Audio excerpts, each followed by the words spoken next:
వనపర్తి జిల్లా పెద్దముందడి మండలం 44 జాతీయ రహదారిపై రోడ్డు ప్రమాదం జరిగింది.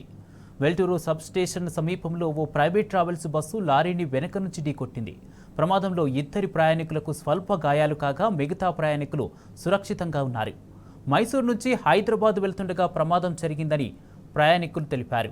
ప్రమాద సమయంలో బస్సులో మొత్తం 28 మంది ప్రయాణికులున్నారు. ఘటనపై పోలీసులు దర్యాప్తు చేపట్టారు.